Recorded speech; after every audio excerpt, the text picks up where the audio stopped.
आज मैं आपको एक ऐसी कथा सुनाने जा रहा हूं जो केवल कथा नहीं है, ये हमारे पूरे भक्ति जीवन की दिशा बदल सकती है।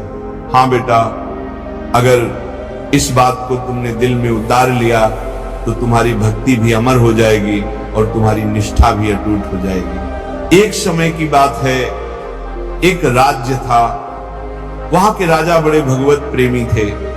महात्माओं की सेवा करते, उनके चरणों में बैठते और भगवान नाम में दिन रात लीन रहते। एक दिन उनके यहाँ एक परम भगवत भक्त महात्मा पधारे, जिनका जीवन ही ठाकुर जी की सेवा और नाम सुमिरन में बीतता था। प्यारे भक्तों, सुन लो, सेवा और सुमिरन ये दो ऐसे खजाने हैं जो साधक को माया के हर प्रपंच से बचा लेते हैं। जहां सेवा और सुमिरन से हम अलग हुए, वही माया अपना प्रभाव दिखा देती है। अब महात्मा जी के पास भगवान का शालिग्राम स्वरूप था, बड़े भाव से उसकी सेवा कर रहे थे। राजमहल में दो कन्याएं थीं, एक राजकुमारी और दूसरी एक जमींदार की पुत्री। दोनों में गहरी मित्रता थी। ये दोनों बालिकाएं भी उस सेवा को देखती, कथा सुनती और उनके कोमल हृदय में ठाकुर सेवा का भाव जागने लगा। सुन लो बेटा, जैसा देखोगे, जैसा सुनोगे, वैसा ही चिंतन होगा। गंदी बातें देखोगे, सुनोगे तो मन भी वैसा ही बनेगा।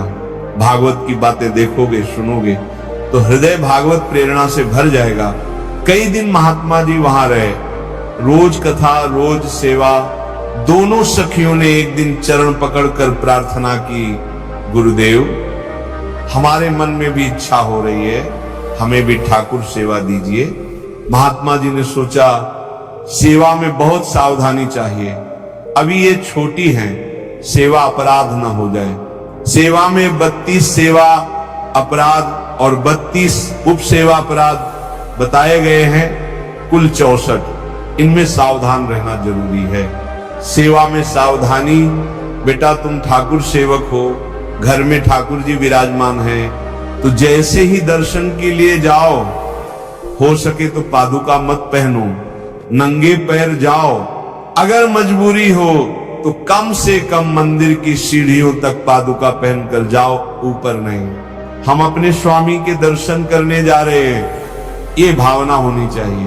भरत जी अयोध्या से प्रभु के दर्शन के लिए नंगे पैर चले थे, चरणों में छाले पड़ गए, पर पालकी पर नहीं बैठे। बोले, जहां जहां मेरे प्रभु के चरण पड़े, वहां मेरा शीश पड़े। महात्मा जी ने दोनों को पत्थर के 2 गोल टुकड़े दिए। लो, ये तुम्हारे ठाकुर हैं। बेटा, गुरु वचन और गुरु प्रदत्त वस्तु में दिव्यता होती है अगर हमारे भीतर भाव हो। जमींदार की पुत्री ने नाम रखा शिल्पे गोविंद। दोनों ने सिंहासन बनाया, आराधना शुरू की और भाव प्रतिपल बढ़ता गया। समय बीता, राजकुमारी का विवाह हुआ। विदा होते समय अपने ठाकुर जी को सुंदर पेटी में रख लिया। राजमहल की ओर जाते हुए वह ठाकुर जी को देखती, नाम जपती, आनंद में रहती। लेकिन राजकुमार को यह समझ न आया, ये क्या है जो मेरी पत्नी को मुझसे दूर कर रहा है। उसने दासियों को कहा, पेटी ले लो। और प्यारे भक्तों, ठाकुर जी को नदी में फेंक दिया। राजकुमारी का हृदय टूट गया। मेरे ठाकुर नहीं तो मैं नहीं, अन्न जल त्याग दिया। जैसे मीराबाई कहती है, दृश्य बिन दुखन लागे ना। महल में हाहाकार मच गया। राजकुमार घुटनों पर गिर पड़ा। बताओ कैसे प्रसन्न होगी। राजकुमारी बोली, मेरे ठाकुर जी ले आओ। भक्तों, हमारी भागवत निष्ठा ऐसी होनी चाहिए, गुरु ने जो दिया उसमें किंचित भी फिसलन ना हो। अब सुनो, भोगों को भोगने से शांति नहीं मिलती, वासना और बढ़ती है। आधुनिक लोग कहते हैं पहले भोग फिर समाधि, ये गलत है। भोग मन को गुलाम बना देता है। दैत्य गुरु शुक्राचार्य की पुत्री देवयानी और दैत्यराज की पुत्री शर्मिष्ठा सरोवर में स्नान कर रही थी। वस्त्र बदलते समय भ्रम हो गया। देवयानी ने क्रोधित होकर अपमानजनक बातें कही।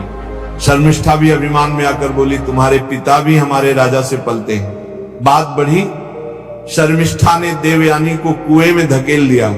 तभी महाराज ययाति वहां से गुजरे, देवयानी को निकाला। इस घटना से अहंकार, अपमान और दुराग्रह के परिणाम सामने आते हैं।